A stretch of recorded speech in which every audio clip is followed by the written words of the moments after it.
केरल देश में एक मेधावी नामक राजा राज्य करते थे। शत्रुओं ने उनके देश पर चढ़ाई की। युद्ध में महाराज मारे गए। पति की मृत्यु के दुख में रानी भी उनके साथ सती हो गईं। राजा का इकलौता पुत्र चंद्रहास अभी 5-6 साल का ही था। दाई ने चुपके से उन्हें नगर से निकाला और कुंतलपुर ले गई। वह स्वामी भक्ता दाई मेहनत मजदूरी करके राजकुमार का पालन पोषण करने लगी।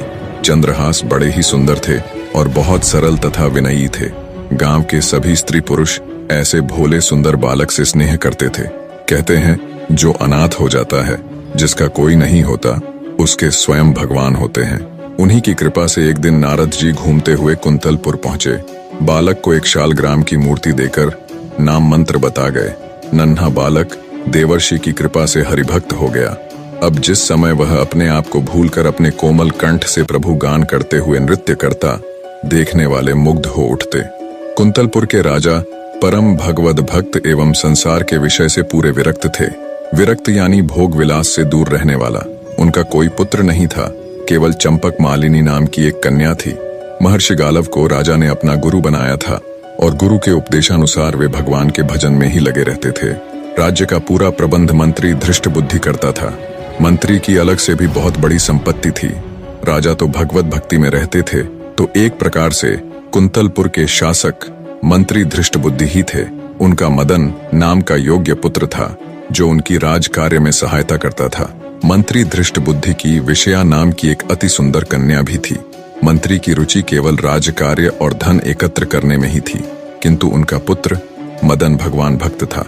वह साधु संतों की सेवा करता था।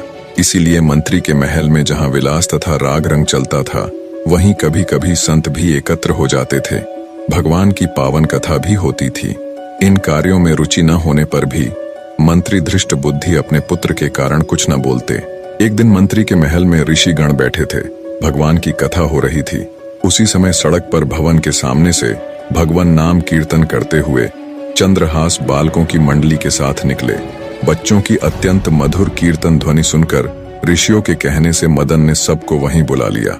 चंद्रहास के साथ बालक नाचने गाने लगे। मंत्री धृष्ट बुद्धि भी इसी समय वहां आ गए। मुनियों ने तेजस्वी बालक चंद्रहास को तन्मय होकर कीर्तन करते देखा तो वे मुग्ध हो गए। कीर्तन समाप्त होने पर स्नेहपूर्वक समीप बुलाकर ऋषियों ने उन्हें बैठा लिया और उनके शरीर के लक्षणों को देखने लगे। ऋषियों ने चंद्रहास के शारीरिक लक्षण देखकर धृष्ट बुद्धि से कहा, मंत्रिवर, तुम इस बालक का प्रेम पूर्वक पालन करो, इसे अपने घर रखो। यही तुम्हारी संपूर्ण संपत्ति का स्वामी तथा इस देश का नरेश होगा। एक अज्ञात कुलशील राह का भिखारी बालक मेरी संपत्ति का स्वामी होगा। यह बात धृष्ट बुद्धि के हृदय में तीर सी लगी। वे तो अपने लड़के को राजा बनाने का स्वप्न देख रहे थे। अब एक भिक्षुक सा लड़का उनकी सारी इच्छाओं को नष्ट कर दे, यह उन्हें सहन नहीं हो रहा था। उन्होंने किसी से कुछ कहा नहीं, पर सब लड़कों को मिठाई देने के बहाने घर के भीतर ले गया। मिठाई देकर दूसरे लड़कों को तो उन्होंने विदा कर दिया, केवल चंद्रहास को रोक लिया। एक विश्वासी वधिक को बुलाकर उसे चुपचाप समझाकर पुरस्कार का भारी लोभ देकर उसके साथ चंद्रहास को भेज दिया। चंद्रहास ने जब देखा कि मुझे यह सुनसान जंगल में रात के समय लाया है, तब इसका उद्देश्य समझकर कहा, भाई, तुम मुझे भगवान की पूजा कर लेने दो, तब मारना। वधिक ने अनुमति दे दी। चंद्रहास ने शालग्राम जी की मूर्ति निकालकर उनकी पूजा की और उनके सम्मुख गदगद कंठ से स्तुति करने लगा। भोले बालक का सुंदर रूप, मधुर स्वर तथा भगवान की भक्ति देखकर वधिक की आंखों में भी आंसू आ गए। उसके हृदय में एक निरपराध बालक को मारने की बात सोचकर एक टीस उठी, परंतु उसे मंत्री का भय भी था। उसने देखा कि चंद्रहास के एक पैर में 6 अंगुलियां हैं। वधिक ने तलवार से जो एक अंगुली अधिक थी उसे काट लिया और बालक को वहीं छोड़कर वह लौट गया। वधिक ने महल जाकर जब धृष्ट बुद्धि को वह अंगुली दिखाई तो वह अंगुली देखकर बहुत प्रसन्न हुए। उन्हें लगा कि अपने बुद्धि कौशल से ऋषियों की अमोघ वाणी मैंने झूठी कर दी। कुंतलपुर राज्य के अधीन एक छोटी सी रियासत थी, चंदनपुर। वहां के नरेश कुलिंदक किसी कार्य से बड़े सवेरे वन की ओर से घोड़े पर चढ़े जा रहे थे। तभी एकाएक उनके कानों में बड़ी मधुर भगवान नाम कीर्तन की ध्वनि पड़ी। कटी अंगुली की पीड़ा से भूमि में पड़े पड़े चंद्रहास करुण कीर्तन कर रहे थे।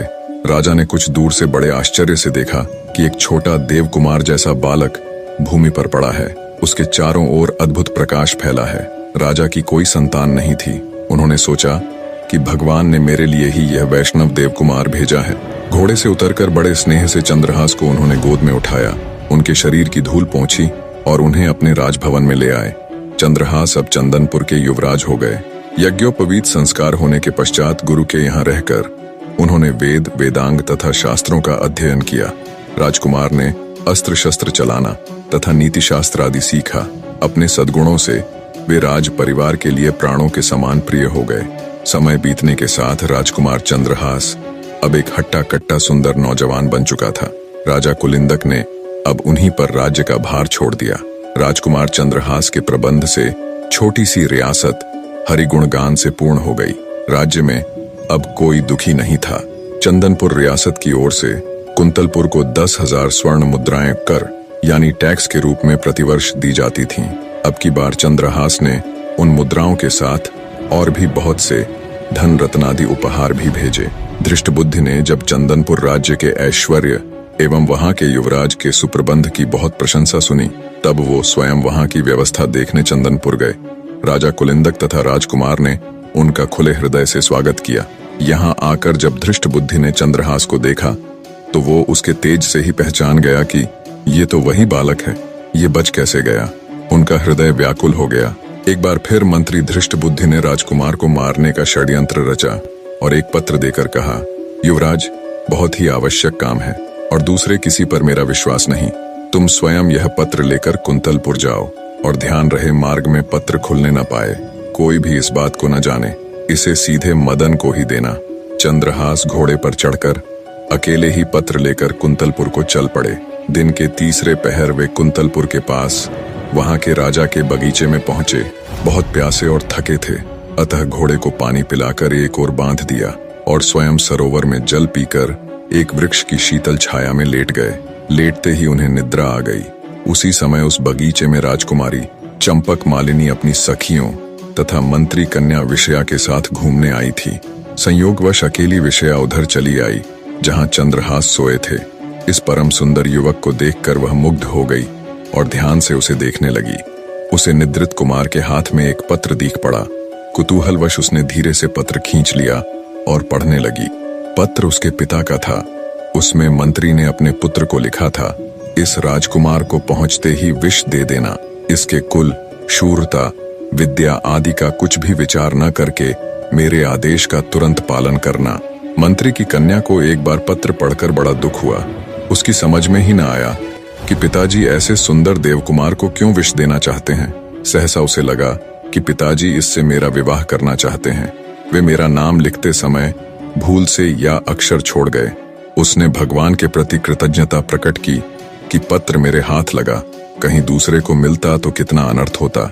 अपने नेत्र के काजल से उसने पत्र में विष के आगे उससे सटाकर या लिख दिया, जिससे विषया दे देना पढ़ा जाने लगा। पत्र को बंद करके निद्रित राजकुमार के हाथ में ज्यों का त्यों रखकर वह शीघ्रता से चली गई। चंद्रहास की जब निद्रा खुली तब वे शीघ्रता पूर्वक मंत्री के घर गए।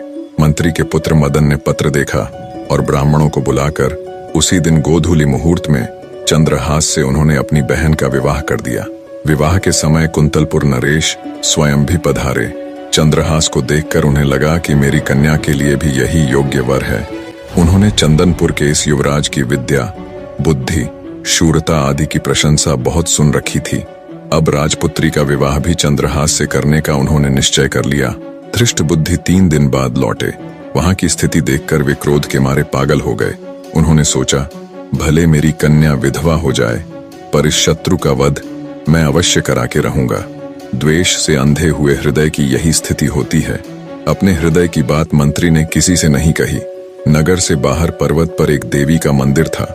धृष्टबुद्धि ने एक क्रूर वधिक को वहां यह समझाकर भेज दिया कि जो कोई देवी की पूजा करने आए उसे तुम मार डालना। मंत्री ने चंद्रहास को कहा कि अब तुम मेरे दामाद हो गए हो। हमारी कुल प्रथा के अनुसार शादी के बाद भवानी जी की पूजा की जाती है। मंत्री ने चंद्रहास को सायंकाल बिल्कुल अकेले जाकर देवी की पूजा करने का आदेश दिया। इधर कुंतलपुर नरेश के मन में वैराग्य हुआ। वो जल्द से जल्द अपनी पुत्री का विवाह चंद्रहास के साथ कराना चाहते थे। राजा ने मंत्री पुत्र मदन को बुलाकर कहा, बेटा, तुम्हारे बहनोई चंद्रहास बड़े सुयोग्य हैं। उन्हें भगवान ने ही यहाँ भेजा है। मैं आज ही उनके साथ राजकुमारी चंपक मालिनी का ब्याह कर देना चाहता हूँ। प्रातःकाल उन्हें सिंहासन पर बैठाकर मैं तपस्या करने वन चला जाऊंगा। तुम उन्हें तुरंत मेरे पास भेज दो। इधर राजकुमार चंद्रहास पूजा की सामग्री लिए मंदिर की ओर जा रहे थे। तभी मंत्री पुत्र मदन राजा का संदेश लिए बड़ी उमंग से उन्हें मार्ग में मिले। मदन ने पूजा का पात्र यह कहकर स्वयं ले लिया कि मैं देवी की पूजा कराता हूँ, आपको महाराज ने तुरंत बुलाया है। और चंद्रहास को उसने राजभवन भेज दिया। जिस मुहूर्त में धृष्ट बुद्धि ने चंद्रहास के वध की व्यवस्था की थी, उसी मुहूर्त में राजभवन में चंद्रहास का राजकुमारी के साथ विवाह हो रहा था। मंत्री पुत्र मदन जब पूजा का थाल लेकर देवी के मंदिर में पहुंचा, वधिक ने उसी समय उसका सिर काट डाला। धृष्ट बुद्धि को जब पता लगा कि चंद्रहास तो राजकुमारी से विवाह करके राजा हो गए, उनका राज्याभिषेक हो गया और मारा गया, मेरा पुत्र मदन, तब व्याकुल होकर वे देवी के मंदिर में दौड़े गए। पुत्र का शरीर देखते ही शोक के कारण उन्होंने तलवार निकालकर अपना सिर भी काट लिया। संयोगवश धृष्ट बुद्धि को उन्मत्त की भांति दौड़ते समय राजकुमार चंद्रहास ने देख लिया था। वे भी तुरंत अपना घोड़ा ले उसी दिशा में चल दिए जिधर कुछ समय पहले ही उसका ससुर मंत्री धृष्ट बुद्धि गया था। वे तनिक देर में ही मंदिर में आ गए। सारा माजरा समझ अपने लिए दो प्राणियों की मृत्यु देखकर चंद्रहास को बड़ा क्लेश हुआ। उन्होंने निश्चय करके अपने बलिदान के लिए तलवार खींची। उसी समय मां भवानी साक्षात प्रकट हो गईं। उन्होंने कहा, बेटा, यह धृष्ट बुद्धि बड़ा दुष्ट था और सदा तुझे मारने के प्रयत्न में लगा रहता था। इसका पुत्र मदन सज्जन और भगवत भक्त था, किंतु उसने तेरे विवाह के समय तुझे अपना शरीर दे डालने का संकल्प किया था, अतः वह भी इस प्रकार उड़न हुआ। अब तू वरदान मांग। चंद्रहास ने हाथ जोड़कर कहा, माता, आप प्रसन्न हैं तो ऐसा वर दें जिससे श्री हरि में मेरी अविचल भक्ति जन्म जन्मांतर तक बनी रहे और इस धृष्ट बुद्धि के अपराध को आप क्षमा कर दें। मेरे लिए मरने वाले इन दोनों को आप जीवित कर दें। देवी तथास्तु कहकर अंतर्ध्यान हो गई। धृष्ट बुद्धि और मदन तुरंत उठ खड़े हुए। सारे वृतांत का पता चलने पर मंत्री धृष्ट बुद्धि राजकुमार चंद्रहास के पैरों में गिरकर माफी मांगने लगा। राजकुमार चंद्रहास ने उन्हें उठाया और अपने हृदय से लगा लिया। मंत्री अब पूरी तरह बदलकर भगवान के परम भक्त हो गए। मदन तो भक्त था ही, उसने चंद्रहास का बड़ा आदर किया। सब मिलकर सानंद घर लौट आए।